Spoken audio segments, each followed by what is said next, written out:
Hello students, welcome to your English classes. Saran Guru की digital दुनिया में आपका स्वागत है। As you all know that I am Chanchala Tiwari, आपकी इंग्लिश टीचर, और आज फिर एक क्लास लेकर के मैं आप सबके सामने प्रेजेंट हूँ। तो चलिए देखते हैं आज की क्लास में हम लोग क्या सीखने वाले हैं।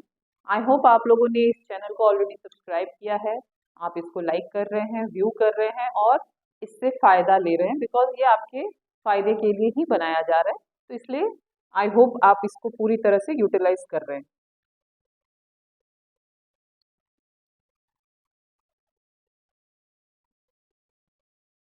चलिए हम लोग देखते हैं कि आज, जैसा कि आप जानते हो, मैं हमेशा अपने क्लासेस जो है एक कोटेशन से स्टार्ट करती हूँ। तो आज का जो कोटेशन है, action may not always bring happiness. Action may not always bring happiness, but there is no happiness without action. इसका बहुत सिंपल सा मतलब है कि एक्शन जो है वो शायद खुशी ना लाए। मतलब आपके द्वारा किया गया कार्य जो है, हो सकता है कभी कभी उससे खुशी ना मिले, लेकिन without action there is no happiness. बिना एक्शन के, बिना किसी कार्य के, जब तक आप कोई कार्य करेंगे नहीं, तब तक भी खुशी मिलना is not possible. So for happiness, action is may not tend to give you the happiness which you want or desire. जिस कार्य को करके आप जिस तरह की खुशी पाना चाहते हैं, हो सकता है वैसा ना मिले, बट अगर आप कार्य करेंगे ही नहीं तो हैप्पीनेस नहीं मिलेगी, इसकी गारंटी जरूर है। तो ये विलियम जेम्स का एक कोटेशन है। आई होप आप इससे मोटिवेट होकर के कार्य करने के लिए हमेशा प्रेरित रहेंगे। आज जो हम लोग पोयम पढ़ने वाले हैं, दूसरा पोयम आपके पनोरमा बुक से, ऑड ऑन सॉलिट्यूड। ठीक है, बिकॉज लास्ट क्लास में मैंने आपको फर्स्ट पोयम पढ़ा दिया था, गॉड मेड द कंट्री। तो आज सेकेंड पोयम की बारी है, ऑड ऑन सॉलिट्यूड, जिसको अलेक्जेंडर पोप ने लिखा है, और ये आपके बुक के पेज नंबर 103 से 109 के बीच में है। तो ये पेज नंबर इसलिए मैं बता रही हूँ ताकि आप साथ में बुक खोलिए और बुक के साथ इस पोयम को पढ़िए और समझिए कि इस पोयम में क्या है। तो पोयम स्टार्ट करने के पहले मैं आपसे जो है कुछ क्वेश्चंस पूछना चाहती हूँ कि आप देखिए, यहाँ पे लिखा हुआ है tell me which one you want. मुझे बताइए कि आपको क्या चाहिए। तो आपको क्या चाहिए, तो पहला तो कि डू यू वांट एनीथिंग, क्या आपको कुछ चाहिए। आप बच्चों से मैं जानना चाहती हूँ, क्या आपको लाइफ में कुछ ना कुछ चाहिए, होता ही है हमेशा। तो क्या आपको कुछ चाहिए, जैसे कि देखो कितना सुंदर घर है, जूते हैं, पर्स है ना। I have many things brought for you today, there is a beautiful car over here. So what will you do with this things. अगर आपको ये चीजें मिल जाएं तो आप क्या करेंगे, इन सब चीजों से आप क्या करेंगे। ठीक है, फिर आप देख सकते हो ना, गेम्स हैं, गिफ्ट्स हैं, बहुत कुछ है। आप इससे क्या करोगे, after getting them will you be happy. क्या आपको अगर ये मिल जाएगा तो खुश होंगे ना। आई होप कि होंगे, बट क्वेश्चन इज कि कितने देर के लिए खुश होंगे। क्या हमें ये चीजें रियल हैप्पीनेस देती हैं, क्या हमें ये सारी चीजों के बिना खुशी मिल सकती है। क्या हम तभी खुश होते हैं when we have all these luxurious things, when we have this car, this beautiful watch और अ ब्यूटीफुल होम, जो ड्रीम होम दिखाया जाता है मार्केटिंग की दुनिया में। तो क्या हम उन्हीं चीजों से खुश होते हैं, या वो होने के बाद भी क्या लोग खुश रहते हैं। These are few of the questions जो आप अपने साथ दिमाग में आंसर भी करिए और वो कॉपी में भी लिखिए। ओके, सो हैप्पीनेस के बारे में सारा कुछ आप देख रहे हो कि क्या है। What makes you happy mostly, आपको किस चीज से खुशी मिलती है। देयर मस्ट बी समथिंग जो आपको खुशी देती हो। तो आप इसका आंसर भी करिए, मुझे कमेंट करके बताइए कि आपको किस चीज में बहुत ज्यादा खुशी मिलती है। ओके, चलिए अब हम लोग इस पोम के बैकग्राउंड के बारे में थोड़ा जान लेते हैं। ठीक है, तो बैकग्राउंड ऑफ द पोयम में पहले हम लोग पोएट के बारे में जानेंगे कि पोएट कौन है।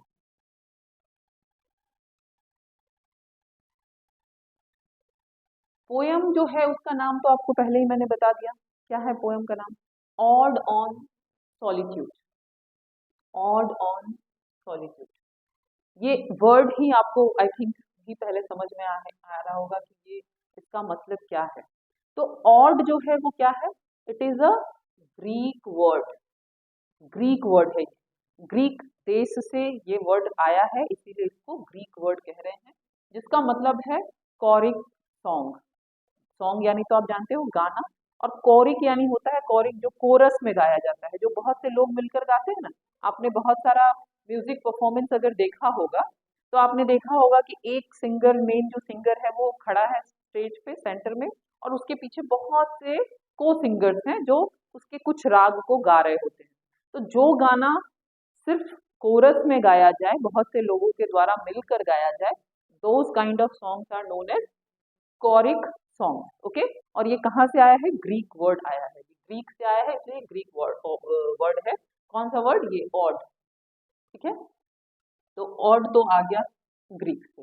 अब दूसरा शब्द जो है वो है सॉलिट्यूड, है ना। दूसरा जो वर्ड है वो है सॉलिट्यूड। सॉलिट्यूड क्या होता है? तो इसका जो हिंदी मतलब है वो है एकांत। ठीक है, एकांत यानी अकेला, लेकिन आप अकेला के लिए एक और वर्ड है लोनलीनेस। तो लोनलीनेस नहीं है इसका मतलब। लोनलीनेस यानी अ, अकेले होना, कोई आसपास न होना। बट सॉलिट्यूड का मतलब कोई आसपास हो या ना हो, you are with your soul. आप अपनी सोल, अपनी आत्मा के साथ जब होते हैं तो that word is known as solitude. यानी आप अपने सोल के साथ है। ठीक है, आप जो है अपने सोल के साथ है, इसमें से सोल को निकाल लीजिए तो सॉलिट्यूड इज एकांत। जो वो एक गाना आपने सुना है ना, भीड़ में भी थी तन्हाई, तो वो भीड़ में भी जो अकेलापन हो, जब आप अपने साथ हो, वो अकेलापन है लोनलीनेस। और जब आप अपने साथ हैं, आप प्रेजेंट हैं अपने आप के साथ, आपको आसपास बहुत से लोग हैं बट आपको किसी से कोई फर्क नहीं पड़ रहा, you know what you are doing, तो दैट वर्ड इज सॉलिट्यूड। तो this ode on solitude is एकांत के लिए जो कविता गाई गई है, ये उसी की एक कविता है। और अलेक्जेंडर पॉप ने इसको सिर्फ 12 वर्ष की उम्र में लिखा है। सोचिए, एट द एज ऑफ 12 उन्होंने ये पोम लिखा है। अब इस पोम में और क्या है? तो this poem is about how a person can stay happy without having the luxurious thing, how the real happiness lies in the solitude from all the materialistic things of the world. तो अक्सर we think that happiness is when we get something. Happiness is जब हमारे पास एक car होगी तो हम खुश होंगे।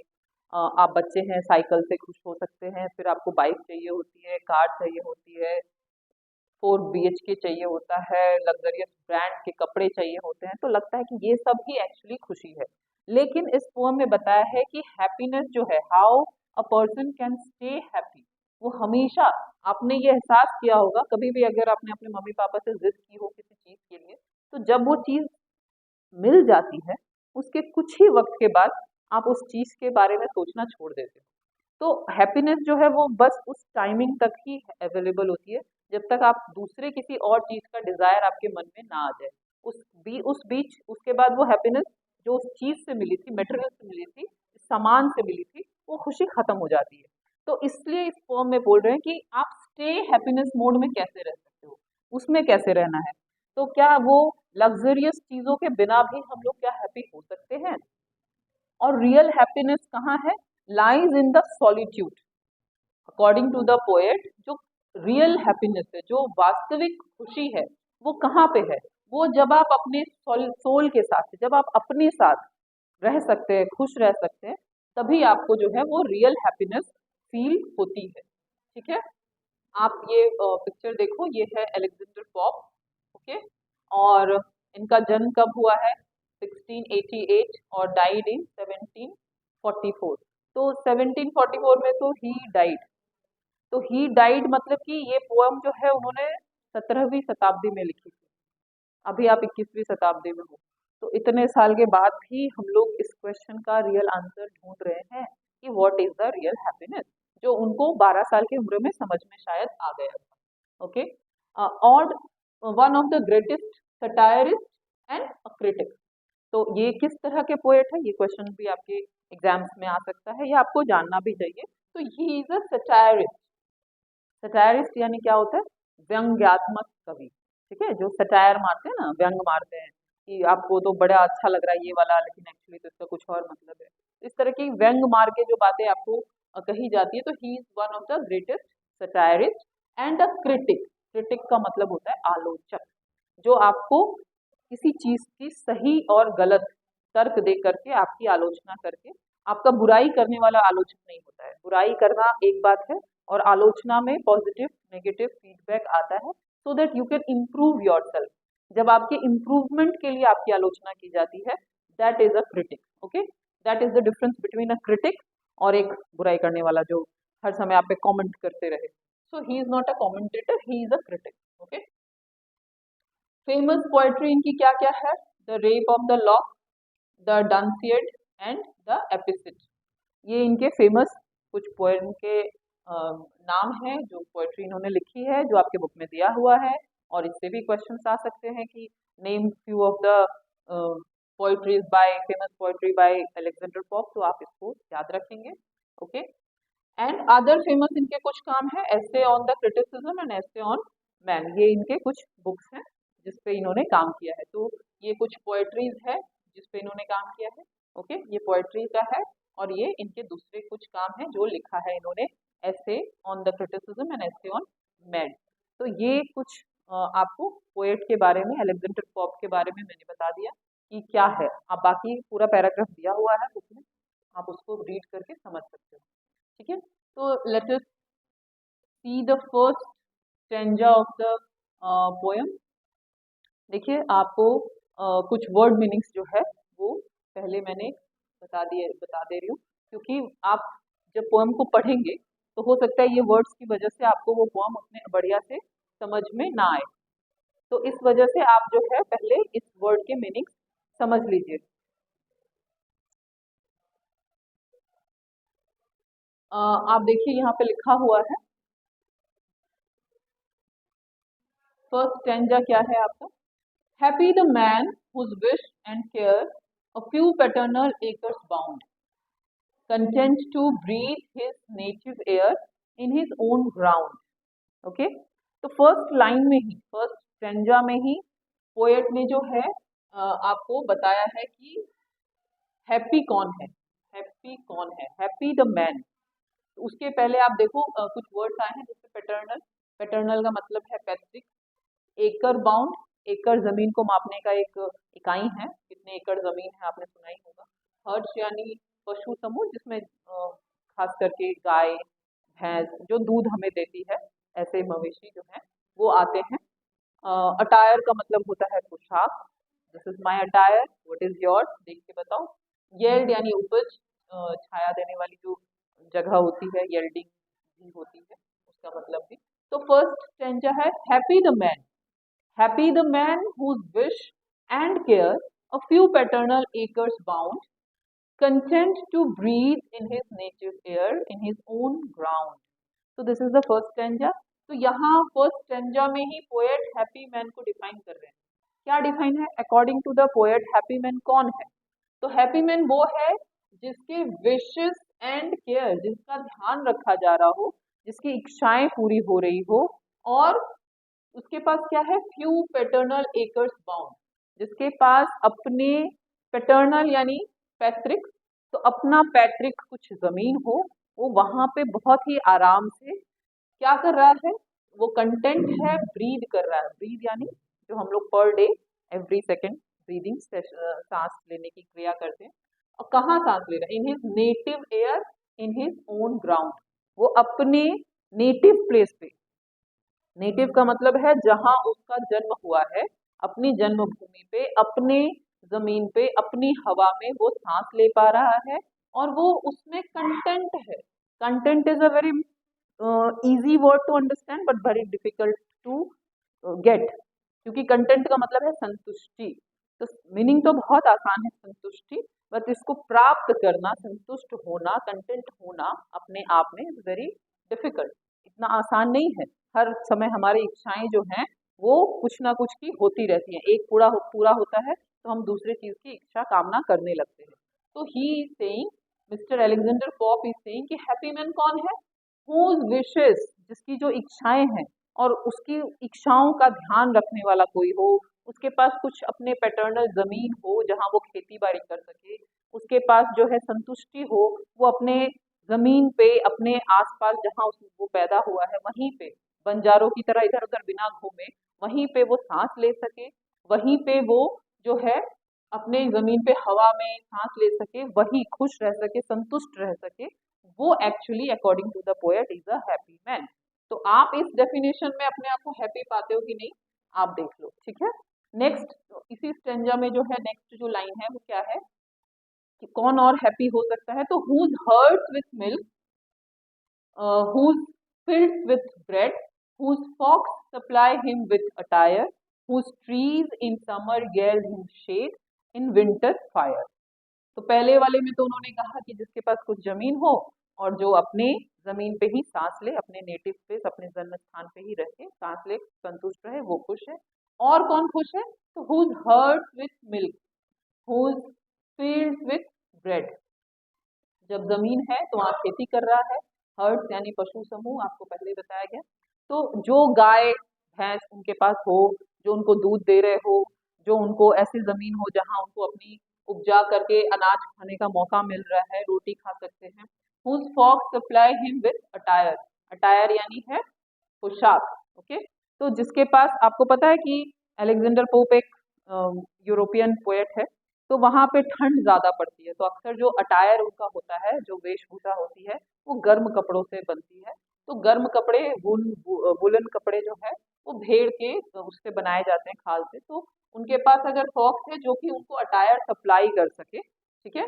And whose trees in summer yield him shade and in winter fire, उनके पास अपने ऐसे पेड़ हो जिसकी छांव में वो बैठ सके, वो ऐसे पेड़ हो जो ठंड के दिनों में जिसकी लकड़ियों के हेल्प से वो फायर को यूज कर सके। तो according to the poet, this type of person is a happy and content person who have all these things in his life, okay. अगर किसी के पास जमीन नहीं है, अगर किसी के पास खेती नहीं है, यानी उसको कहीं और जाकर के मजदूरी करनी पड़ रही है अपनी रोटी के लिए, अगर वो अपने परिवार से दूर है, अगर उसके पास पहनने के लिए अच्छे कपड़े नहीं है, अगर उसको कपड़े खरीदने के लिए पैसे नहीं है, तो according to the poet he is not a very happy man. और खास सबसे इंपॉर्टेंट चीज कि अगर वो अपनी जमीन पे नहीं है, दूर जा करके रह रहा है, तो he can't be a happy person, okay. I hope आपको ये समझ में आया। तो these are few of the pictures, आप देख सकते हो ना, ये जो दूध निकाल रहा है, ये जो भेड़ से कपड़े बनेंगे, या इस तरीके से आराम से अपने जगह पे बैठ करके सांस जो ले रहा है, they are the happy person according to the poet. तो इस स्टैंजा में बेसिकली पोएट ने यही डिस्कस किया है कि कौन हैप्पी मैन है, हैप्पी मैन कौन है। ही हैज डिस्क्राइब की रीजंस बताए हैं उन्होंने कि रियल हैप्पीनेस का रीजन क्या है, कारण क्या है। यहाँ किसी के पास फोर व्हीलर नहीं है, यहाँ किसी के पास बिल्डिंग नहीं है, यहाँ किसी के पास कोई लग्जरियस ब्रांड के आइटम्स नहीं है, लेकिन फिर भी वो हैप्पीनेस कहाँ है, real happiness is lying with in the nature. Nature ने जो हमें दिया है उसी में हैप्पीनेस ढूंढने की बात कवि ने कही है। चलिए हम लोग इसके बाद नेक्स्ट स्टेंजा को देखते हैं। इसमें भी पहले हम लोग वर्ड मीनिंग्स को देख लेते हैं। आप इसको नोट डाउन भी कर लीजिए साथ साथ, ओके। तो आप ये देखो कि इसका अगला स्टेंजा क्या है, जो लास्ट के 3 स्टेंजाज है उसमें क्या है। तो फर्स्ट आपको वर्ड देख लो, अनकंसर्नली, बेफिक्र, जिसको किसी की चिंता ना हो, हर फिक्र को धुएं में उड़ाता चला गया वाला। रिक्रिएशन, मनोरंजन। इनोसेंट, सरलता, निरपराधता, मतलब जो अपराध ना करे। मेडिटेशन, ध्यान। अनलिमिटेड, शोक या खेद नहीं करना। लाई, लेट जाओ, लेटा हुआ, lie down on the bed, I am lying to take rest, तो वो वाला लाइन, झूठ वाला नहीं। सो पोएट ने यहाँ पे थर्ड स्टैंजा में क्या लिखा है, चलिए देखते हैं। Blessed who can unconcernedly find hours, days and years slide soft away in health of body, peace of mind, quiet by day। तो अब यहाँ पे कौन हैप्पी है, देखो फिर। who can unconcernedly find, क्या फाइंड करना है, उसको बेफिक्र होकर के वो फाइंड कर सके, ढूंढ सके, क्या क्या ढूंढ सके, hours, days and years, वो घंटे, वो दिन, साल ढूंढ सके, क्या चीज के लिए, स्लाइड सॉफ्ट अवे, आराम से बिता सकने का समय ढूंढ सके, इस समय को बिताने का। किस में बिताए? In health of body, peace of mind, quiet by day. जो अपने स्वास्थ्य को स्वस्थ रह करके, अपने पीस ऑफ माइंड में शांत होकर के, दिमाग से शांति से, क्वाइट बाय डे, अपने घंटों को, दिनों को और साल को आराम से ढूंढ सकता हो बिताने के लिए, बेफिक्र होकर के, that person is happy. For Alexander pope, उसको कोई परेशानी ना हो, उसको कोई आकर ये ना बताए कि तुम ये नहीं कर रहे हो, वो नहीं कर रहे हो, हर बात पे टोका टोकी ना हो, वो पीस ऑफ माइंड में रहे, वो स्थिर दिमाग के साथ, शांत दिमाग के साथ अपने समय को स्वस्थ रह करके बिता सके। अगर कोई बीमारी है तो ऑब्वियसली वो नहीं बिता पाएगा।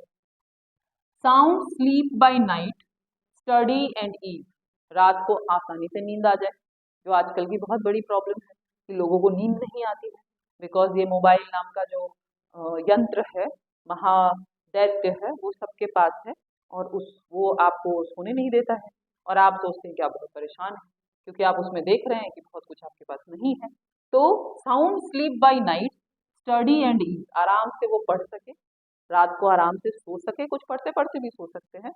Together mixed sweet recreation and innocence which most does please, जो अक्सर लोगों को चाहिए होता है, मोस्ट डज प्लीज, अक्सर लोगों को क्या चाहिए होता है, जो भी इनोसेंट होते हैं, कि उनको आराम से साथ में मिलकर कुछ बातें कोई कर रहा हो या कुछ नया रिक्रिएट कोई कर रहा हो। रिक्रिएशन का आपने देखा, मनोरंजन की कुछ साधन हो उसके पास, विथ मेडिटेशन, और थोड़ा समय उसको अपने लिए ध्यान करने के लिए भी मिले, वो अपने बारे में भी सोच सके। सारा समय सिर्फ दुनिया के सोशल मीडिया के प्लेटफॉर्म पे जो लोग हैं उनकी ही खुशी में ना लगा रहे, वो लोग एक्चुअली हैप्पी है। So that's why he want, thus let me live unseen unknown, इसलिए मुझे जीने दो। कैसे कैसे जीना है उनको? अनसीन एंड अननोन, वो सोशल मीडिया पे नहीं दिखना चाहते, वो किसी के साथ फॉलोवर्स बढ़ाना नहीं चाहते। ही सेइंग कोई मुझे न जाने, मुझे कोई ना जाने, मैं किसी को ना दिखूं।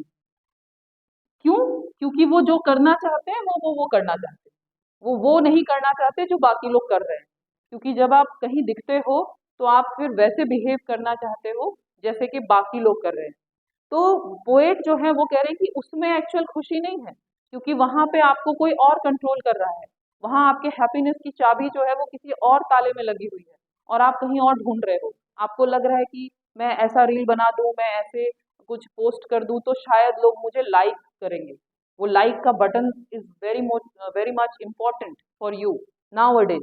बट दिस पोएट, ये 12 साल की उम्र में लिखा है इन्होंने, ही सेइंग कि मुझे जीने दो भाई, अनसीन एंड अननोन, ना मुझे कोई जाने ना मुझे कोई देखे। दस अनलिमिटेड लेट मी डाई, मुझे भाई मरना भी है तो कैसे मरना है? अनलिमिटेड, शोक या खेद किसी को ना हो, ना कोई मुझे जानेगा, ना किसी को कोई दुख होगा मेरे जाने का। Steel from the world not a, यहाँ पे शायद एक लाइन आपका मिस हो गया है, ओके। तो यहाँ पे वो है कि मुझे कोई ग्रेव का जो स्टोन है वहां पे भी मुझे कोई न जाने, मुझे दुनिया से चुरा लो, इस दुनिया से मुझे चुरा लो। और ये जो क्रिश्चियनिटी में बरी किया जाता है, इंसान को दफनाया जाता है, तो उसके साथ वहां पे एक ग्रेनाइट का पत्थर या लकड़ी का या पत्थर नॉर्मल भी लगाया जाता है उनके नाम के साथ कि he so and so is died on this and this date. तो उसकी वजह से लोगों को पता होता है कि यहाँ किसकी कब्र है, तो वो लोग वहां पे आते हैं, फूल वगैरह चढ़ाते हैं या कैंडल जलाते हैं या प्रे करते हैं। तो उससे भी ये बचना चाहते हैं और इसलिए ये कह रहे हैं कि मुझे दुनिया से चुरा के मुझे मरना है कि किसी को वहां पे कोई पत्थर भी ये ना जाने कि मैं वहां कहाँ हूँ। उस तरह की जीवन और मृत्यु की बात पोएट जो है वो कर रहे हैं। Okay,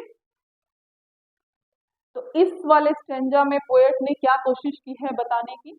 express how the people who have time to spend with their loved one can have peace and happiness and they can make the life full of recreation. कौन फिर से रिक्रिएशन कर सकता है, कौन मनोरंजन एक्चुअली खुश हो सकता है? जिनके पास समय है। किसके लिए समय है? अपने प्यारे, अपने परिवार, अपने जो उससे प्यार करते हैं, एक्चुअली जो आपसे प्यार करते हैं उनके साथ बिताने के लिए अगर आपके पास समय है, अगर आप वो समय बिता पा रहे हैं, खुश हो पा रहे हैं, तो ही आप एक खुश व्यक्ति माने जाएंगे according to this poet. Okay, चलिए अब हम लोग इस पोएम की समरी देख लेते हैं। तो पहले तो the poet has described about the state of solitude which can give peace to the mankind. सबसे पहले पोएट ने क्या बताया है, वो डिस्क्राइब किया है कि सॉलिट्यूड क्या है, अपने साथ रहना क्या है, और सॉलिट्यूड कैसे इंसान को पीस दे सकता है, शांति दे सकता है मनुष्यता को। The poem talks about the freedom of responsibility to the society and social norms. Pope talks about the joy of a person who is in his native land and not bounded or forced with the rules. तो pope Alexander pope जो है वो कह रहे हैं, क्या कह रहे हैं कि फ्रीडम ऑफ रिस्पॉन्सिबिलिटी, सोसाइटी और समाज से, समाज और सोशल नॉर्म्स जो समाज के नियम बने हैं उससे अगर आप फ्री होकर के अपने लोगों के साथ खुशी महसूस करते हैं, उनके साथ समय बिताते हैं, अपने जहाँ आप पैदा हुए वहीं रहते हैं और कोई ज्यादा आपके ऊपर रूल्स एंड रेगुलेशंस नहीं है, तो you can be a happy person. Poet ने और क्या डिस्कस किया है, how life of those who live in a farm have flocks and trees to shade them is much more peaceful than those who have luxurious things. तो poet यहाँ पे comparison भी कर रहे हैं कि किसी के पास बहुत से लग्जरियस थिंग्स भी अगर है तो उससे भी ज्यादा पीसफुल कौन है, शांतिपूर्ण स्थिति में कौन है, जिनके पास खुद के खेत है, वो अपना खेती कर रहा है, एग्रीकल्चर का काम कर रहा है, उनके पास पेड़ पौधे हैं, भेड़ बकरियां हैं, वो ज्यादा खुश है अकॉर्डिंग टू द पोएट। आप समझिए कि 17वीं शताब्दी में लिखा गया है, तो उस अकॉर्डिंग पोएट ने कहा है। Poet found that only those people who can stay with happiness and talked about the life who have good health and peace. जिनके पास, ये बहुत इंपॉर्टेंट है, हेल्थ एंड पीस, स्वास्थ्य और शांति। Health is wealth, all of you know health is wealth. तो अगर हेल्थ है अच्छा, good health, if you have good health, healthy person if you are, then you and you have peace too, तब आप actually आप happy हो सकते हैं। ये रियल रीजन है हैप्पीनेस का। The person with solitude has only the fear of his her self only. उसको दूसरे किसी का फियर नहीं, वो अपने, अगर सॉलिट्यूड में आप रह सकते, अपने साथ आप रह सकते, अपने आप को आप पसंद करते हो, तो आप एक्चुअली में फिर किसी का आपको डर नहीं होता है। Poet talks about his leisure life and sound sleep with study and ease. वो बताते हैं कि लीजर लाइफ क्या है, आरामदायक जिंदगी उनको क्या लगता है, जहाँ पे आपको अच्छी नींद आती है और जहाँ पे आप आराम से पढ़ सकते हो। ठीक है, in the final lines the poem of the poem, the poet wants the life of unseen and unknown. वो कैसी जीवन चाहते हैं, जहाँ उनको न कोई जाने न कोई देखे। He wants to hide himself from the world. वो दुनिया से अपने आप को दूर रखना चाहते हैं, छुपाना चाहते हैं, जो कि उनको पेन देती है, तकलीफें देती है। And expect a lot. तो आपको पता ही है कि लोग एक दूसरे से बहुत ज्यादा एक्सपेक्टेशंस रखते हैं, उम्मीद रखते हैं कि फलाना मेरे लिए ये करेगा, चिलाना मेरे लिए ये करेगा, उसको ऐसा करना चाहिए था, उसको वैसा करना चाहिए था, और बदले में आप जो है आप सोचते रहते हैं कि मुझसे इतनी उम्मीदें हैं, मेरे बारे में कोई सोच ही नहीं रहा। तो ये जो तकलीफ है, इससे वो अपने आप को इसलिए दुनिया से ज्यादा जोड़ना नहीं चाहते हैं। और वो क्या कह रहे हैं कि दस the poem reflects the harsh reality of society and condition of an individual. तो वो सोसाइटी की हार्श रियलिटी भी बताना चाह रहे हैं इसी तरीके से कि कोई 12 साल का बच्चा या कोई भी व्यक्ति क्यों चाहता है कि उसको कोई ना जाने, क्यों चाहता है कि वो किसी को दिखाई ना दे, क्योंकि उसको लग रहा है कि जब उसे लोग देख रहे हैं या उसे जान रहे हैं तो उससे बहुत सारी उम्मीदें बांध रहे हैं। जैसे आपके पेरेंट्स को हो सकता है आपसे 90% की एक्सपेक्टेशन हो, बट उस 90% को पाने के लिए हो सकता है आप एलिजिबल ना हो, तो आपने इतना मेहनत किया कि आपने अपने हेल्थ को गवा दिया, या आप कोशिश कर भी पा रहे हो तो थोड़ा कम आ रहा है तो आप अपने आप से दुखी हो जा रहे हो। तो इस तरह के प्रेशर्स जो है वो एक्चुअली आपकी नींद को, हेल्थ को खराब कर सकते हैं। तो इसीलिए जो है पोएट कह रहे हैं कि ज्यादा एक्सपेक्टेशंस लोगों का ना रहे हमसे, इसलिए हम उनसे दूर ही भले। ओके, तो this is the summary of the poem. अब जो है आपके लिए, होप आपको ये पोएम समझ में आ गया होगा, बहुत इजी सा था। कोई ज़्यादा डिफिकल्ट नहीं था, थोड़ी स्पिरिचुअल लेवल की बातें थी इसमें कि खुशी क्या है, हैप्पीनेस क्या है, रियल हैप्पीनेस क्या है, पोएट यही बताना चाह रहे थे। तो आपका होमवर्क ये है कि right 5 sentences about the things which makes you happy, which makes you happy. आपको, बच्चों को, किसी को भी, जो भी ये वीडियो देख रहे हैं, आपको कौन सी ऐसी चीजें, 5 चीजें हैं, 5 सेंटेंसेस आप लिखिए जिसमें आप ये बताइए कि आपको क्या खुश करता है। Okay, and recall your childhood. आप अपना बचपन, अभी आपका बचपन चल रहा है ऑलरेडी, बट उससे भी जब आप थोड़े छोटे थे तो उस समय right about the happiest moment, आपके जो सबसे खुश करने वाला जो आपको मोमेंट था, ऐसा पल जिससे आपको लगा अभी तक कि वाओ, इससे अच्छी जिंदगी नहीं हो सकती, इससे ज्यादा खुशी मुझे नहीं मिल सकती, वो वाला मोमेंट आप याद करिए और आपने जो भी उसको बिताया है उसके बारे में भी आपको लिखना है। ओके, उसके बारे में आप लिखिए। तो आई होप आपको ये पोएम समझ में आ गया होगा। इस पोएम को आप पूरे थरली पढ़िए और कोशिश करिए समझने की, साथ साथ सुनिए ताकि आपको समझ में आए। और इसका पीडीएफ भी अगर आप चाहेंगे तो शेयर करेंगे हम लोग। ओके, आपको कोई भी क्वेश्चन हो, कोई भी डाउट हो, कोई भी वर्ड हो जो छूट गया हो आपको समझाने में, तो आप उसको प्लीज कमेंट के थ्रू पूछिए। I hope you have like the chapter, like the poem. Okay, thank you very much for your time.